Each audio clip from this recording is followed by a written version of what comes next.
जय हिंद दोस्तों, यूपीएससी हिंदी में आप सभी का स्वागत है। और हम लोग पीटी 365 का क्विज फॉर्मेट में मतलब क्वेश्चन आंसर फॉर्मेट में कवर कर रहे थे रिवीजन। मतलब एक बार आपने पीटी 365 पढ़े होंगे, उस पे जितने क्वेश्चंस बन सकते हैं उसको हम लोगों ने फ्रेम करके और उसका डिस्कशन कर रहे थे। तो आज जो है उसी का तीसरा क्लास है। 2 क्लास आपने की होगी है ना। आप लोग बता तो रहे नहीं कैसे क्या करना है, तो जैसे मुझे समझ में आ रहा है मैं उस हिसाब से प्रोसीड करूंगा। ठीक है, तो पहला क्वेश्चन आज का है कि निम्नलिखित में से कौन एकीकृत राष्ट्रीय वित्त पोषण ढांचे आईएनएफएस का सर्वोत्तम वर्णन करता है। मतलब इंटीग्रेटेड नेशनल फाइनेंसिंग फ्रेमवर्क जो आईएनएफएस है उसका। पहला है ऋण पुनर्गठन के लिए एक तंत्र, दूसरा है राष्ट्रीय वित्त पोषण को एसडीजी के साथ संरेखित करने वाला एक ढांचा, तीसरा है एक वैश्विक कराधान प्रणाली और चौथा है एक जलवायु समन कोष। चारों में से जल्दी से बताइए कौन सा सही है। और ये सब जो क्वेश्चंस है ना बहुत ही इंपॉर्टेंट क्वेश्चंस हैं, है ना। करंट अफेयर्स के लिए ध्यान रखते हो, जो वीडियोस आजकल आते हैं ना कि most important topics, most important question, तो ये वही समझिए इसको, है ना। तो जल्दी बताइए, इसका तो सही उत्तर हो जाता है बी। राष्ट्रीय वित्त पोषण को एसडीजी के साथ संरेखित करने वाला एक ढांचा है और ढांचे का क्या नाम है, एकीकृत राष्ट्रीय वित्त पोषण ढांचा। ठीक है, मतलब जो भी वित्त पोषण वगैरह एसडीजी गोल्स जो भी हैं उसके साथ उसको अलाइन कर देगा कि मतलब ठीक है हम काम भी कर रहे हैं साथ में और एसडीजी गोल का भी जो एसडीजी गोल्स जो भी है उसको प्राप्त करना है। इसी के साथ एक क्वेश्चन आप लोग क्लियर है, बताना है एसडीजी गोल 9 क्या है। चलिए अगले पे आते हैं, इस पे विचार करिए। तो पहला स्टेटमेंट है कि परमाणु ऊर्जा को गैर जीवाश्म ईंधन स्रोतों में शामिल किया गया है। ठीक है, nuclear energy is included in non fossil fuel sources. दूसरा, भारत में अपशिष्ट ऊर्जा यानी कि वेस्ट टू एनर्जी का योगदान बायोमास से अधिक है। जो बायोमास है वो सबसे अधिक कंट्रीब्यूट करता है वेस्ट टू एनर्जी में। तीसरा है कि लघु जल विद्युत स्मॉल हाइड्रो पावर का हिस्सा लगभग 1% है। मतलब जो हाइड्रो पावर हम लोग यूज करते हैं, ठीक है, वो उसका हिस्सा 1% है जो लघु वाला है। कौन सा इसमें सही है कौन से गलत है बताना है। 1 3 2 3 1 या 1 2 3 जल्दी जल्दी कमेंट करिए, 10 सेकंड का आप सभी के पास समय है ना।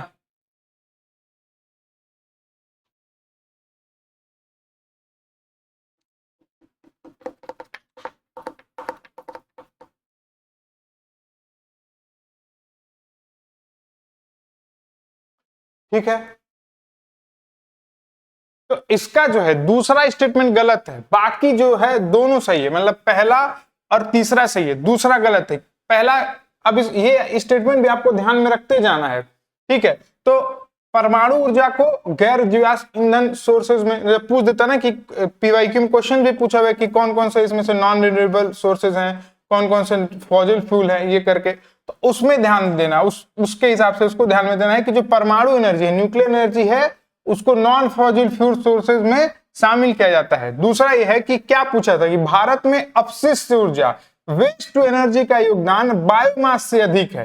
मतलब जो बायोमास से एनर्जी होगा, ठीक है, ये कम होगा वेस्ट टू एनर्जी। ये स्टेटमेंट हो जाता है गलत। वेस्ट टू एनर्जी जो है वो कम है बायोमास से, समझ रहे हैं। मतलब वेस्ट टू एनर्जी मतलब कुछ वेस्ट है उससे जो एनर्जी प्रोड्यूस कर रहे हैं, और जो बायोमास से एनर्जी प्रोड्यूस कर रहे हैं वो वाला एनर्जी का कंपैरिजन यहाँ पे बोल रहा है। तो बायोमास से ज्यादा एनर्जी प्रोडक्शन होता है।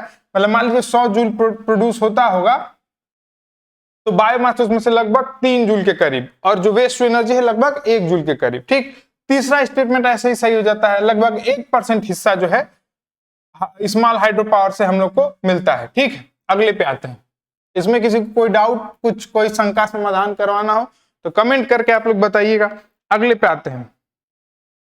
अगला क्वेश्चन है भारत की वैश्विक नवीकरणीय ऊर्जा रैंकिंग 2025।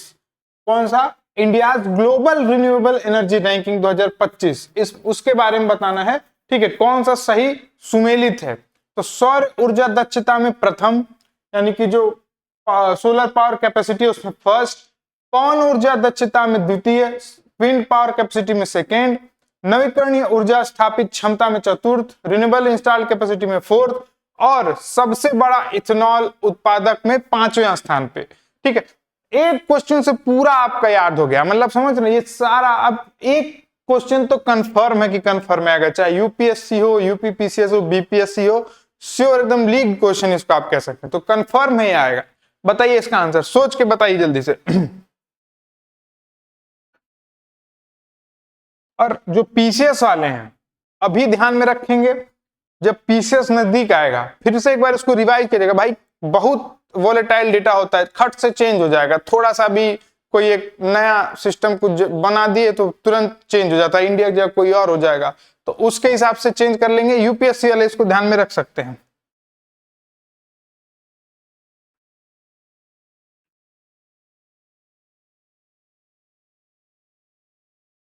ठीक है, तो इसमें से केवल सी सही है, केवल इसमें से सी सही है, बाकी ये सब गलत है, ये गलत है। फर्स्ट इतना मतलब भारत इतना भी आगे नहीं निकल गया, अपना भारत है अच्छा वो, ठीक है, इतना भी आगे। तो नवीकरणीय ऊर्जा स्थापित क्षमता में 4th प्लेस पे है। ठीक है, बाकी आप लोग बताएंगे कमेंट करके कि बाकी में क्या है, कि मैं बता दूं या कमेंट में पिन करवा दूंगा।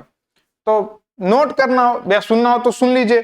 तो रिन्यूएबल एनर्जी इंस्टॉल्ड कैपेसिटी में 4th है, ये बता दिया है। ठीक है, 4th ऑलरेडी। ठीक है, विंड में सेकंड ना होके, द्वितीय ना होके, विंड में भी 4th है। ठीक, विंड में भी 4th है। उसके बाद सोलर कैपेसिटी में भी 3rd है, जो सोलर कैपेसिटी है सौर ऊर्जा दक्षता में 3rd है। और ऐसे जो इथेनॉल वाला है, इथेनॉल उत्पादन में है, इसमें भी 3rd है, न कि 5th है। ठीक है, बहुत इथेनॉल वाला जो है आप लोग को न्यूज में बहुत सुनने को मिला होगा, बहुत सारे इधर उधर के न्यूज आ रहे थे, इन पे आरोप उन पे आरोप, क्या फायदा क्या नुकसान।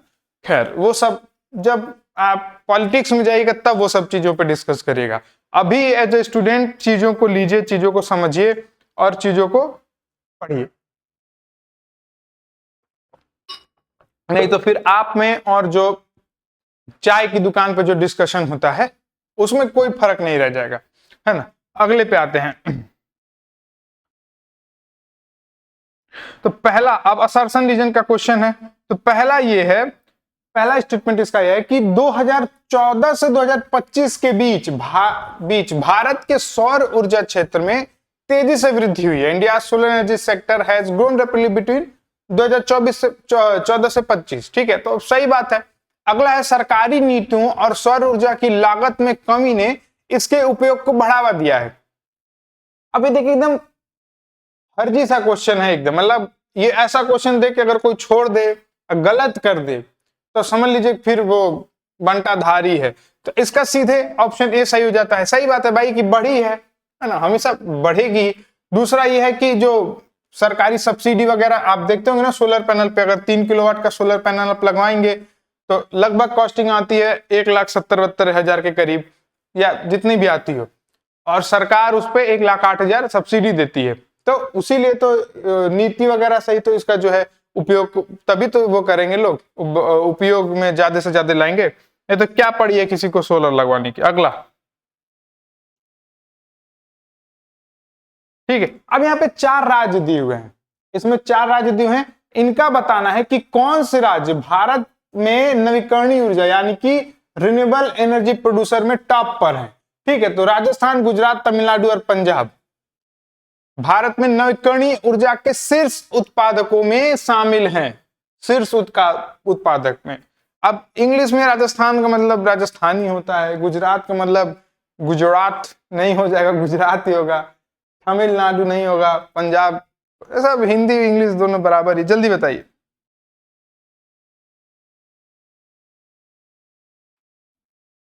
मतलब ये बेसिकली पूछ रहा है कि टॉप 5 रैंकिंग पूछ रहा है आपसे, है ना, ये टॉप 5 पूछ रहा है, कहीं ना कहीं तो भाई होगा ही इसमें से भी। अब रिन्यूएबल एनर्जी क्या, किसको आप मानते हैं, कमेंट करके ये क्वेश्चन बताइएगा, रिन्यूएबल एनर्जी। ठीक है, और जो मोस्टली आप देखेंगे राजस्थान रेगिस्तान वाला एरिया है, गुजरात कोस्टल एरिया और वो वाला थार वगैरह का एरिया है, जो थार बोल रहा हूँ, रेत वगैरह वाला एरिया है, फिर तमिलनाडु भी सिस्टम वही है। पंजाब जो है ये गड़बड़ है इसमें से। ठीक है, ऑड वन आउट कर लेंगे, आपका आंसर आ जाएगा। तो जिसमें 4 नहीं होगा, कौन से वाले में 4 नहीं है, तो ए में, इसका सही हो जाता है ए।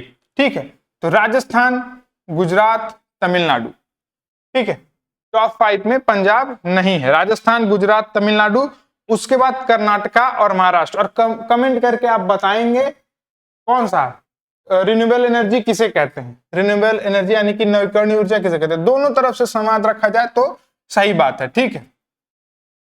ये भी इंपॉर्टेंट है, ये यूपीएससी, यूपीपीसीएस, बीपीएससी सभी के हिसाब से इंपॉर्टेंट है। अगले पे आते हैं।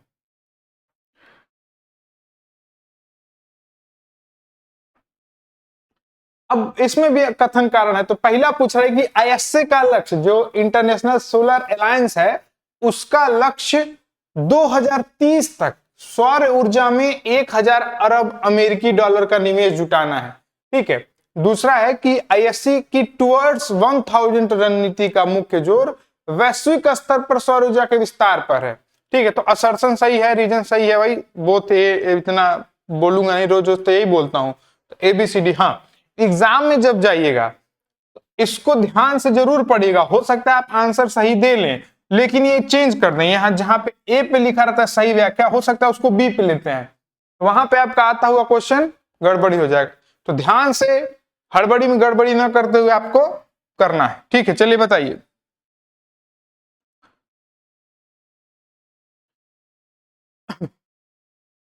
तो भाई इसमें भी वही वाला ए है ना, ए और आर दोनों सही है। अब टुवर्ड्स 1000 मतलब 1000 की तरफ, अब यहाँ पे क्या बोल रहा है, 1000 अरब अमेरिकी डॉलर का निवेश, ठीक है। तो वही 1000 की तरफ चलेंगे, 1000 रुपया नहीं, 1000 अरब अमेरिकी डॉलर, ठीक। ये आईएसए वाले जुटा रहे हैं। तो इसका ए और दोनों सही है और एक की सही व्याख्या है, ठीक है। अगले पे आते हैं। ये देखिए दोबारा रिपीट कर दें, अरे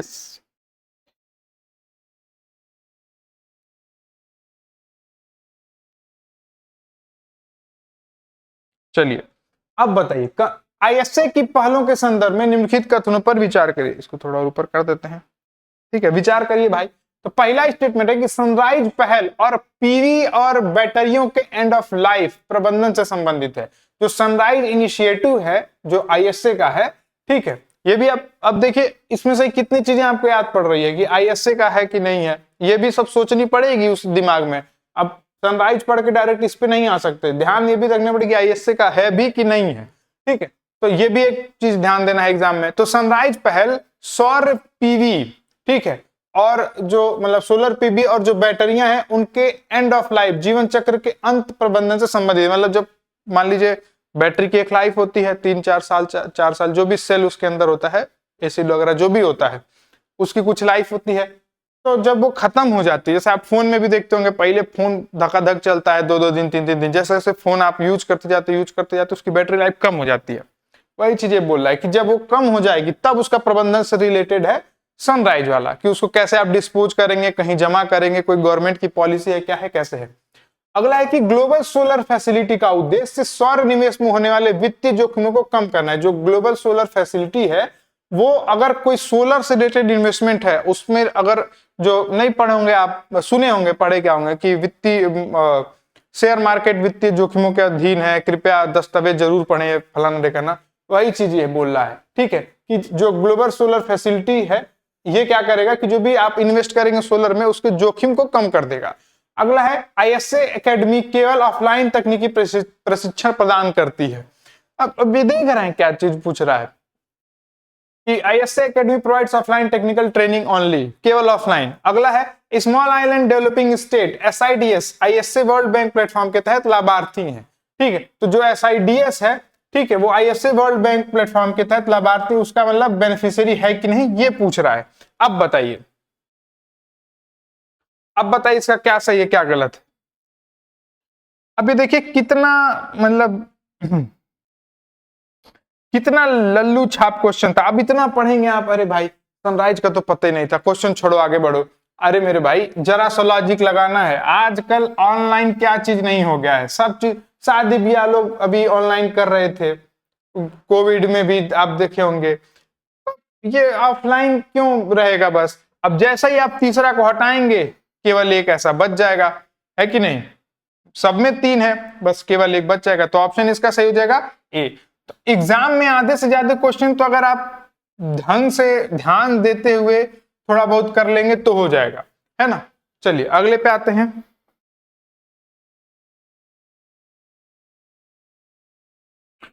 एक एक क्वेश्चन और दो दो बार रिपीट कर दिए हैं, ये साहब जो हैं सुधर नहीं सकते।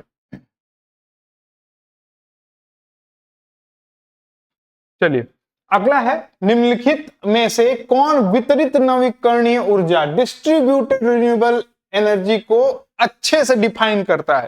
ठीक है, तो पहला है जीवाश्म ईंधनों से बिजली का केंद्रीकृत उत्पादन, यानी कि centralize generation of electricity from fossil fuels. अगला है नवीकरणीय स्रोतों का उपयोग करके उपभोग स्थल के निकट उत्पादित बिजली, electricity generated near the point of consumption using renewable energy, मतलब जहां खपत हो रही है वहीं पे इलेक्ट्रिसिटी जनरेट कर रहे हैं।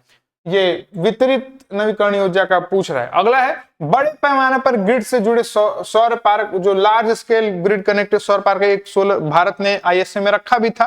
ठीक है, सोलर ग्रिड का वो 2020 या 2019 के जो आईएसए की बैठक हुई थी उसमें, है ना। अगले पे आते हैं, नवीकरणीय बाजारों में ऊर्जा व्यापार प्रणाली, जो एनर्जी ट्रेडिंग सिस्टम है रिन्यूएबल मार्केट में, उससे रिलेटेड है। तो सही उत्तर इसका क्या हो जाएगा, बी, है ना। नवीकरणीय स्रोतों का उपयोग करके उपभोग स्थल के निकट उत्पादित बिजली, ठीक है, रिन्यूएबल एनर्जी बनाएंगे और वहीं पे बनाएंगे जहां पे रिन्यूएबल सोर्सेस का यूज करेंगे और एनर्जी वहीं पे, जैसे आपका एक इसको छोटे से समझ में ना हो तो आप समझ सकते हैं जो आप घर पे लगाते हैं वही सोलर वाला चीजें, है ना। तो घर के पास ही बन रहा है, घर में ही कंज्यूम हो जा रहा है। ठीक, ऑन ग्रिड ऑफ ग्रिड उसमें भी होता है। ठीक है, यह भी हो सकता है कि आप बनाएं, आपका उतना खपत ना हो। जो ऑन ग्रिड होता है उसमें क्या होता है कि जब आप बनाएंगे तो मीटर से कनेक्टेड होता है, वो सरकार को चली जाती है, बिजली सप्लाई हो जाती है। ठीक, और आप जितना यूज करेंगे माइनस करके आपको उसका पैसा मिल जाएगा। ऑफ ग्रिड में क्या होता है, आप बनाएंगे, आप यूज करेंगे, तो वो बी वाला वही चीज हो जाएगा, डीआरई। अगले पे आते हैं। अरे चलिए कोई बात नहीं, पीपीटी तो वैसे भी आप लोग को मिलना नहीं है, ये पीडीएफ मिल जाएगी आपको क्वेश्चंस की, है ना। अब इसमें देखिए एक थोड़ी सी जानकारी आपको दे देता हूं। पहली जानकारी है, क्योंकि अंतिम तक आप लोग क्लास देखेंगे नहीं, यूपीएससी हिंदी द्वारा ओपन टेस्ट कराने जाने वाला है, फिर से मई में होगा। तो अभी से एकदम कूदते फांदते इसकी तैयारी करिए, है ना, एकदम दम लगा दीजिए कि एकदम रियल एग्जाम की तरह।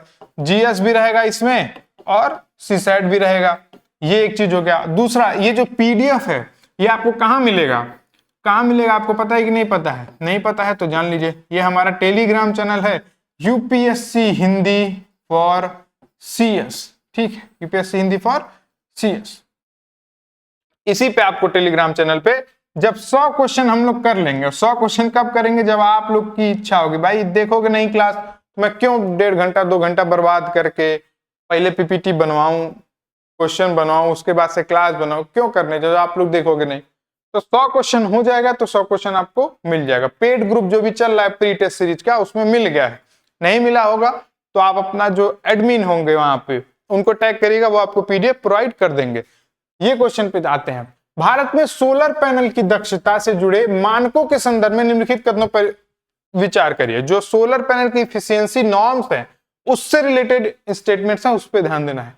तो पहला यह है कि मॉडल और निर्माताओं की अनुमोदित सूची जो ALMM है, approve list of model and manufacturers का रख रखाव, जो लिस्ट होगी उसका रख रखाव कौन करता है, MNRE द्वारा किया जाता है। ठीक, दूसरा है मई 2025 के संशोधन ने 200 वाट से कम क्षमता वाले ऑफ ग्रिड सोलर अनुप्रयोगों के लिए दक्षता मानकों को कम कर दिया। मतलब ऑफ ग्रिड है, मतलब आप बना रहे हैं, आप यूज कर रहे हैं ऑफ ग्रिड, तो इसमें अगर 200 वाट से कम होगा, ठीक है, तो उसके जो मतलब, क्योंकि भाई समझ लीजिए 200 वाट के ना घर भर में यूज करने के लिए बना रहा होगा, तो उसके लिए थोड़ा सा ढिलाई दे दिए हैं, कहने का मतलब ये है।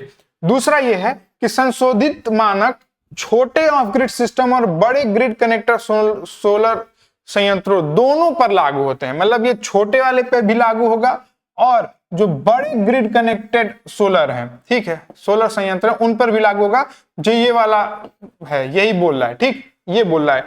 चौथे पे आते हैं, इस संशोधन का उद्देश्य वितरित नवीकरणीय ऊर्जा डिस्ट्रीब्यूटेड रिन्यूएबल एनर्जी को बढ़ावा देना और छोटे निर्माताओं को सहायता प्रदान करना है। ठीक है, बस यही। डीआरई आप लोग पढ़े ही थे, क्या होता है डीआरई, जहां पे बनाएंगे वहीं पे यूज करेंगे, मतलब पास में यूज करेंगे।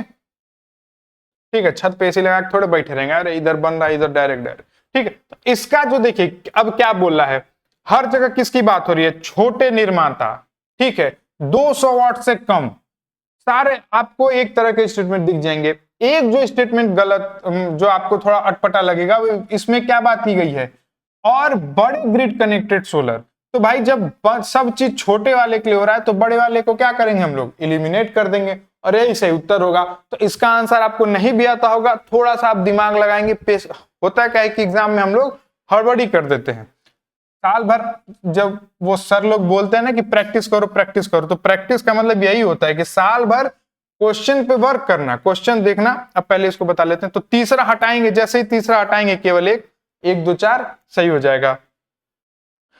जब बोला जाता है आप लोग से साल, जैसे अब 27 वाला है, बहुत सारे लोग 27 28 में अटेम्प्ट देने वाले होंगे, लेकिन अभी उनका ये रहता है कि सर एक बार सिलेबस हो गया है, रिवीजन नहीं हुआ है, टेस्ट सीरीज इसलिए नहीं कर रहा, रिवाइज कर लेंगे तो करेंगे। अरे मेरे भाई, टेस्ट सीरीज से रिवीजन भी होता है, और अभी नहीं वर्क करोगे भाई, एग्जाम के 2 महीने पहले टेस्ट सीरीज लगाओगे तो बस लगाओगे और लगाओगे, उसका कुछ फायदा नहीं मिलेगा। पर्पज क्या है, आपको क्वेश्चन लगाना है, प्रश्नों को सॉल्व करना है, और लगाने के बाद उसके एक्सप्लेनेशन से आपको देखना है कि भाई हम क्या दिमाग लगाते कि ये सही हो जाता, तब जाके आपको ये सब चीजें नहीं आते हुए भी करने पे आएगी। ठीक है, कैसे लोग 100 से ज्यादा स्कोर कर लेते हैं, कैसे लोग 150 नंबर लेते आते हैं प्री में, यही तरीका होता है। अगले पे आते हैं।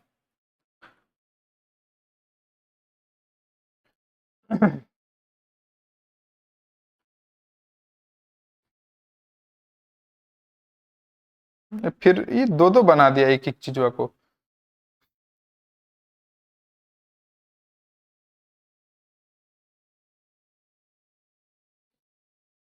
चलिए, अब इसमें क्या बोल रहा है, भारत की green hydrogen certification scheme GHCI के संदर्भ में निम्नलिखित कथनों पर विचार करिए। चलिए भाई करिए विचार। तो पहला है कि इसे विद्युत मंत्रालय के तहत लागू किया जाता है। ठीक है, it is implemented under ministry of power. दूसरा है कि ग्रीन हाइड्रोजन उत्पादन के लिए प्रोजेक्ट स्तर पर सर्टिफिकेशन दिया जाता है। मतलब अगर आप ग्रीन हाइड्रोजन प्रोवाइड करेंगे, प्रोड्यूस करेंगे ग्रीन हाइड्रोजन, तो आपको एक सर्टिफिकेट दिया जाएगा। ठीक है, प्रोजेक्ट लेवल पे। अगला है, प्लांट की सीमाओं के बाहर हाइड्रोजन का परिवहन और भंडारण सर्टिफिकेशन के दायरे में शामिल है। मतलब अगर आप जो सर्टिफिकेट दिया जाएगा वो तभी दिया जाएगा जब जो हाइड्रोजन का आप जो ट्रांसपोर्ट करेंगे या उसको स्टोर करेंगे वो भी आप कंडक्ट करेंगे ढंग से तभी। ठीक है, ये नहीं कि हाइड्रोजन बना दिए और किसी को दे दिए ब्लास्ट कर गया, तो सर्टिफिकेशन उसमें नहीं आएगा। अगला, इस सर्टिफिकेट का व्यापार उत्सर्जन कटौती क्रेडिट के रूप में किया जा सकता है। ठीक है, मतलब अगर जो सर्टिफिकेट आपको मिलेगा उसका जैसे वो होता है ना क्रेडिट, कार्बन क्रेडिट और ये सब आपने पढ़ा होगा, उसी के हिसाब से आपके पास अगर सर्टिफिकेट है तो आप उसको ट्रेड कर सकते हैं किसी के साथ। तो ये चीजें पूछ रहा है। अब आते हैं, ठीक है, अब आते हैं इसमें कौन सा सही है। तो सही उत्तर ये है इसका, केवल 2 इसका। ठीक है, चौथा क्यों गलत है, क्योंकि इसमें क्या दिया कि कटौती क्रेडिट के रूप में किया जा सकता है, जो कि नहीं किया जा सकता है। तीसरा क्यों गलती होगा, तीसरा इसलिए गलती होगा क्योंकि ये बोल रहा है कि आपने प्रोड्यूस कर दिया, उसके बाद आपके फील्ड से बाहर भी वो कहां स्टोर हो रहा है, कहां पे कैसे ले जा रहे हैं, उसको भी शामिल करता है। लेकिन नहीं कर पाएंगे ना आप मान लीजिए आपकी कोई फैक्ट्री एसिड बनाने की है ना, अब वो एसिड की फैक्ट्री आप वो एसिड फ्लोर क्लीनिंग के काम आता है। अब भाई उस एसिड से कोई लगे केमिकल रिएक्शन करने तो उसकी जिम्मेदारी आपकी तो है नहीं, है ना। तो यही चीज इसमें बोला, अगर ऐसा कुछ ला देंगे तो वो उसको बना ही नहीं पाएगा, वो कर ही नहीं पाएगा। ठीक है, पहला क्यों गलत है, ये विद्युत मंत्रालय के अंदर नहीं आता है। ठीक है भाई, ग्रीन हाइड्रोजन वगैरह है, ध्यान रखिए, तो विद्युत मंत्रालय के अंदर नहीं आता है। किसके अंदर में आता है, MNRE के अंतर्गत। ठीक है, MNRE के अंदर। MNRE का फुल फॉर्म कमेंट करके बताएगा, जो जो चीज बोले हैं कमेंट करके बताने के लिए। देखिएगा आप लोग उसको ध्यान देंगे नहीं, कमेंट करेंगे नहीं, एग्जाम में वही आएगा, फिर गलत कर देंगे। ओहो, एक बार देख लिए होते, एक बार बोल दिए होते तो याद हो गया होता। चलिए हर पीपीटी इस इंसान ने 2 बार बनाई है, हर उस क्वेश्चन को दो दो बार। क्या फूकते हैं भाई ये लोग, हर चीज जो है।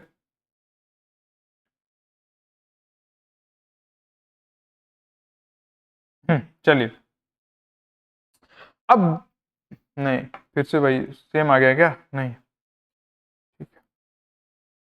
अब टाइप ऑफ हाइड्रोजन पे आते हैं हम लोग, और उनका जो है प्रोडक्शन विधि, इसको मैच कराना है।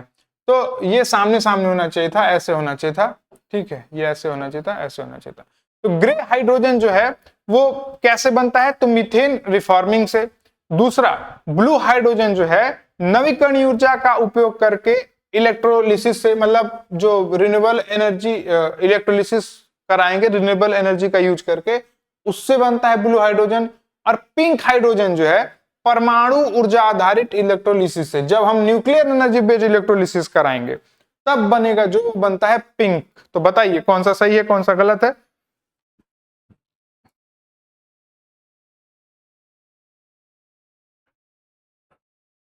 अब मीथेन रिफॉर्मिंग आपने अगर पीटी 365 पढ़ी होगी तो जानते होंगे आप, जब वो फील्ड्स वगैरह होते हैं, है ना, वहां पे हम ऐसे डक्ट वगैरह बना के और डग आउट करते हैं अपना जो भी अपने लिए जरूरत चीजें होती हैं। वहां पे मीथेन का अगर कुछ सोर्स होता है तो वहां से जो हाइड्रोजन अगर निकलता है तो ग्रे हाइड्रोजन की श्रेणी में उसको लेते आते हैं, है ना। ब्लू हाइड्रोजन जो होता है, ठीक है, पिंक हाइड्रोजन तो सही है, परमाणु ऊर्जा आधारित इलेक्ट्रोलिसिस अगर हम करेंगे तो जो हाइड्रोजन बनेगा वो कौन सा बनेगा, पिंक हाइड्रोजन। अब इसको कैसे याद करेंगे आप,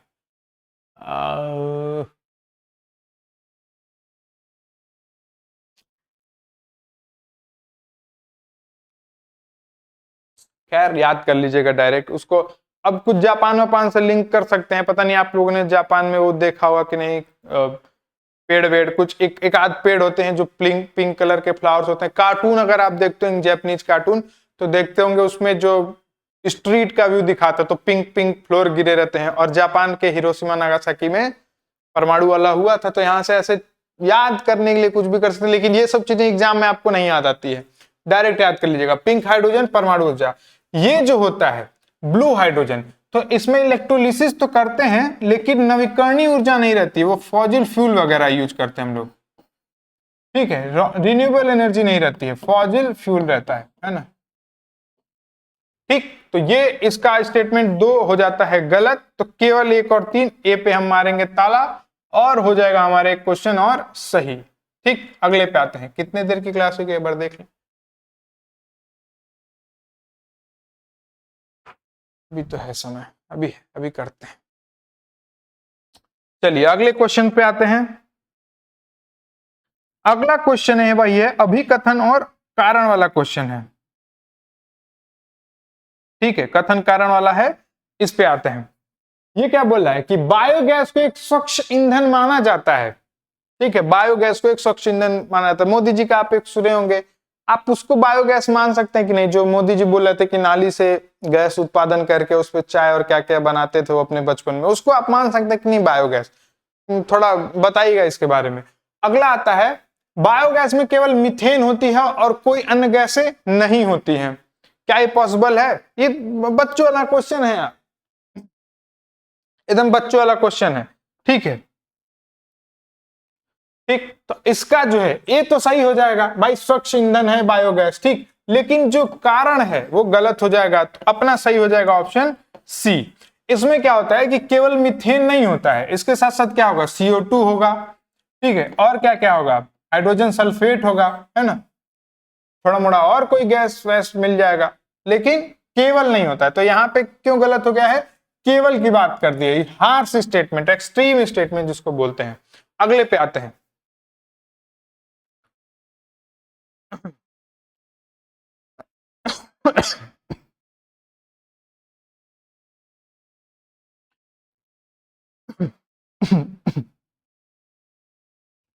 अगला है निम्नलिखित पराली की समस्या से, आप जानते होंगे दिल्ली वाले पूरे परेशान रहते हैं बेचारे, कर मतलब पूरा पॉल्यूशन भर जाता है। अभी पॉल्यूशन की समस्या कितनी एक्सट्रीम हुई थी दिल्ली में, ठीक है, AQI 1000 पर चला गया था।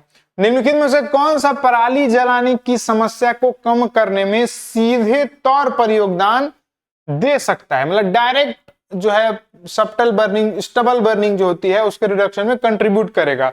तो बायोमास पैलेट निर्माण, बायोमास पैलेट मैन्युफैक्चरिंग, अपशिष्ट से ऊर्जा संयंत्र जो वेस्ट टू एनर्जी प्लांट है, और तीसरा बायोगैस संयंत्र। बताइए कौन सा हेल्प कर सकता है? अब आप कहेंगे कि भाई तीनों नहीं करेगा, क्यों तीनों नहीं करेगा, जला तो इसमें भी रहे हैं। ठीक, तो देखिए दो चीजें होती हैं, एक कंसेप्ट होता है something is better than nothing. तो भाई पराली डायरेक्ट जल जा रहा है, उसका एनर्जी हम यूज कर पा रहे हैं? नहीं कर पा रहे हैं। लेकिन जब इसमें हम जलाएंगे तो उसकी एनर्जी को हम लोग यूज कर लेंगे। जैसे मैं अभी गया था हरियाणा, तो हरियाणा में एक साहब थे कन्वल सर, ठीक है, तो उनकी एक कॉर्न की आप कह सकते हैं फार्म थी। तो वहां पे जो हीट यूज हो रही थी, ठीक है, स्टरलाइज वगैरह करने के लिए, तो लोग पराली का ही उपयोग कर रहे थे। तो मैंने पहले पूछा उनसे कि भैया पराली तो आप लोग भी जला रहे हैं, पूरा धुआं धुआं हो रहा है इधर, तो कह रहे हैं कम से कम यहाँ पे एनर्जी में यूज हो जा रहा है। तो वही चीज ये है ना, तो उसके हीट वगैरह प्रोड्यूस करके जो भी काम करना होता है वो लोग कर लेते हैं। तो तीनों ही, 1 2 3, तीनों ही जो है कम करने में सीधे तौर पर योगदान दे सकता है। अब भाई क्या करेंगे, किसानों से बोलेंगे कि भाई तुम डायरेक्ट पराली जला दे रहे हो, उससे अच्छा हमारे संयंत्र पे लेते आओ, इन तीनों संयंत्र पे जिसमें भी तुम्हारी इच्छा हो लेते आओ, कुछ पैसे ले लेना हमसे, है ना, कुछ पैसे ले लेना। तो वही चीज यहाँ पे हो जाएगा। तो डायरेक्ट जलाएगा नहीं, क्या करेगा, पैसे ले लेगा। अगले पे आते हैं, इथेनॉल के संदर्भ में 4 स्टेटमेंट दिए जा रहे हैं, उनको ध्यान से देखिए, ठीक है, और बताइए। It is produced only through fermentation of sugars, ठीक है, इसका उत्पादन केवल शर्करा के किण्वन द्वारा किया जाता है। ठीक, दूसरा, इसकी ऑक्टेन रेटिंग पेट्रोल से अधिक होती है, it has higher octane rating than petrol. बहुत ज्यादा संभावना इथेनॉल पे क्वेश्चन आने की, है ना, कारण आप समझ रहे होंगे। अगला है, यह पेट्रोल की तुलना में अधिक ऊर्जा सघन होता है, जो इसकी एनर्जी डेंसिटी होती है वो पेट्रोल से ज्यादा होती है। और चौथा है, इसका उपयोग फ्लैक्स फ्यूल वाहनों में एक स्वतंत्र ईंधन के रूप में किया जा सकता है। It can be used as stand alone fuel in flex fuel vehicles. तो बताना है 2 4 सही है, 1 2 4 सही है, 2 3 4 सही है, 1 और 3 सही है। अब बहुत ज्यादा दिमाग लगाने वाले क्या कहेंगे, केवल एक्सट्रीम स्टेटमेंट, केवल एक्सट्रीम स्टेटमेंट, केवल एक्सट्रीम स्टेटमेंट, केवल एक्सट्रीम स्टेटमेंट, और कह देंगे कि भाई आयोग ने जो है गलत बता दिया है तो ट्रिकी काम नहीं आ रहा है। ठीक, एग्जाम में होता है भाई, लोगों का दिमाग है कहीं जा सकता है।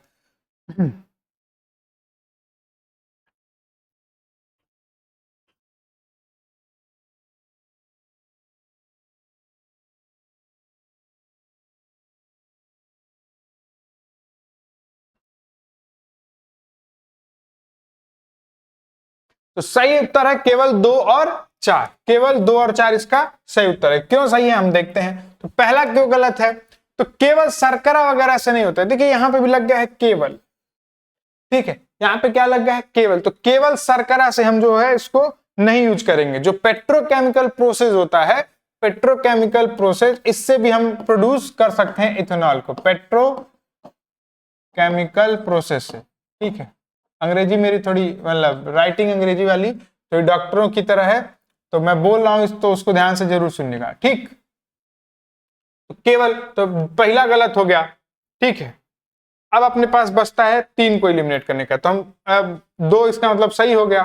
ठीक, तो अरे यहाँ पे मैं देख इसलिए बोल रहा हूँ कि 2 सही हो गया, क्योंकि अब कोई ऐसा ऑप्शन नहीं है जिसमें ये ना हो। ठीक, तो अब तीसरे को देखेंगे, तो पेट्रोल की तुलना में अधिक ऊर्जा सघन होता है, तो नहीं होता है भाई, 27% तक कम होता है पेट्रोल से। ठीक है, 27% कम ऊर्जा सघन होता है, तो तीसरा गलत हो जाता है, ए स्टेटमेंट अपना सही हो जाता है। ठीक, अगला अगले पे आता है,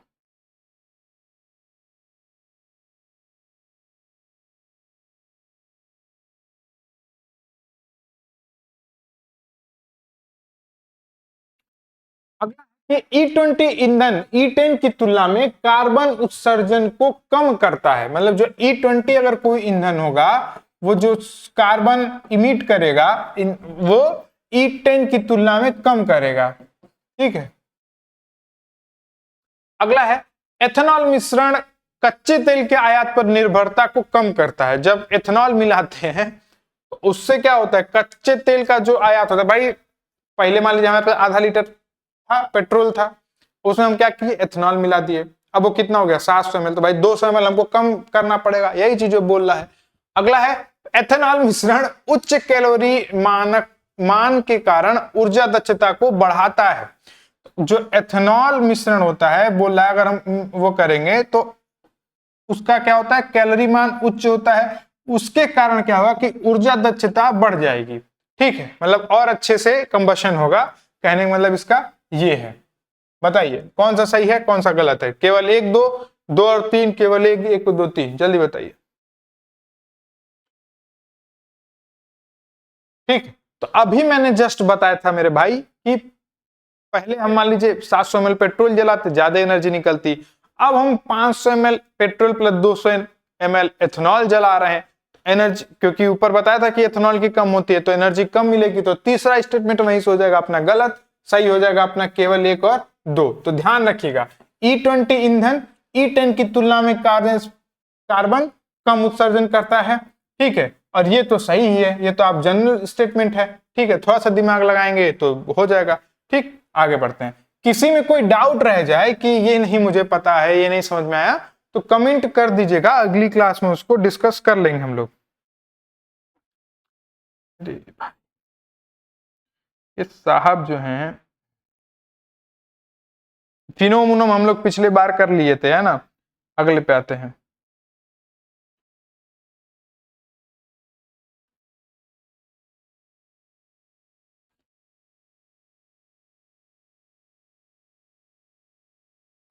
चलिए आज की क्लास यहीं तक खत्म करते हैं। ये नया क्वेश्चन तो है पर कुछ क्रम गड़बड़ कर दिए हैं साहब, उसको हम लोग देख लेंगे, या अब चूंकि ओपन हो गया है तो नहीं, ठीक है यहीं खत्म करते हैं इसको, है ना, इसको यहीं पे खत्म करते हैं। और ठीक है 50 क्वेश्चन से प्लस हो भी गया है, तो ठीक है। ध्यान में कुछ रखने वाली बातें हैं कि यूपीएससी हिंदी द्वारा चलाई जा रही है टेस्ट सीरीज, प्री और मेंस की दोनों की चलाई जा रही है, यूपीएससी यूपीपीसीएस बीपीएससी सबके लिए।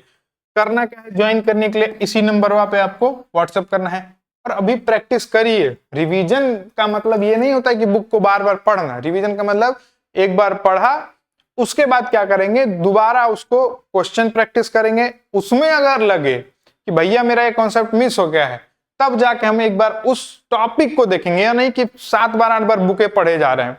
इसका मतलब जैसे अगर आप केवल बुक पढ़ रहे हैं, बुक पढ़े जा रहे हैं और प्रैक्टिस नहीं कर रहे हैं, तो उसका मतलब ये होता है कि आप कार अगर चलाना सीख रहे हैं तो केवल यूट्यूब वीडियो पे कार चलाना सीख रहे हैं कि यहाँ गियर होता है, यहाँ क्लच होता है, ये ब्रेक होता है। और प्रैक्टिस का मतलब होता है कि आप रियल इन्वायरमेंट में जाके, पार्क वार्क में पहले जाके कहीं पे, रियल तो आपका रोड पे हो जाएगा, ठीक है, जो आपका एग्जाम होगा, और पार्क वार्क में कहीं जाके कार चलाना सीख रहे हैं, वो हो जाएगा आपका प्रैक्टिस। आपको पता चलेगा कि कब ब्रेक लगा देना है, कहाँ पे एक्सेलरेट करना है, मोड़ पे कैसे चलाना है, तो वो चीजें आती हैं प्रैक्टिस से। रिवीजन का प्रोसेस यही होता है। तो अन्य किसी भी जानकारी के लिए आप इस पे व्हाट्सएप कर सकते हैं या इस वीडियो पे कमेंट कर सकते हैं। सभी को जय हिंद, शुभ रात्रि, मिलते हैं अगली क्लास में।